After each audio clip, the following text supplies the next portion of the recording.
BPL ২০২৬ শেষ হতে না হতেই আবারও ম্যাচ পাতানোর অভিযোগ উঠেছে।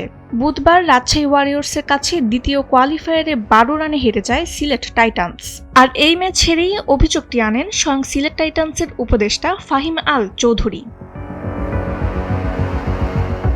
বিপিএল এর শুরু থেকেই নানা ঘটনায় আলোচনার কেন্দ্রে সিলেট টাইটান্সের উপদেষ্টা ফাহিম আল চৌধুরী। তার কয়েকটি মন্তব্য নিয়ে সমালোচনা হয়েছে সামাজিক যোগাযোগ মাধ্যমে। তবে এবার বিষয়টি যেহেতু ফিক্সিং এর, তাই তার বক্তব্যটি ছাড়িয়ে গেছে আগের সব আলোচনাকেও।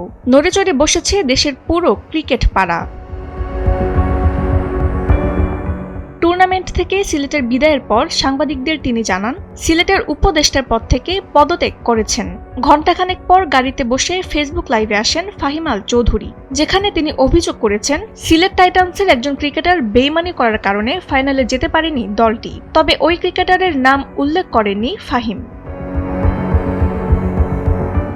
লাইভে তিনি বলেন, প্রিয় বাংলাদেশ, প্রিয় সিলেটবাসী, আমি আপনাদেরকে কিছু গুরুত্বপূর্ণ তথ্য জানাচ্ছি। আজকের ম্যাচটি ভীষণভাবে কলুষিত হয়েছে। আমার কাছে নির্ভরযোগ্য ও প্রমাণাতীত তথ্য এসেছে। ম্যাচের ভেতরে থাকা একজন ব্যক্তি নিজেকে বিক্রি করেছে। সে আমাদের সঙ্গে মিথ্যা বলেছে, সিলেটের সঙ্গে বিশ্বাসঘাতকতা করেছে এবং সিলেট টাইটান্সের সঙ্গে প্রতারণা করেছে।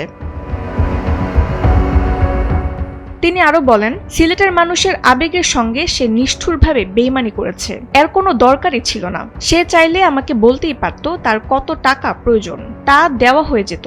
এই সত্য আমাকে ভেঙে দিয়েছে।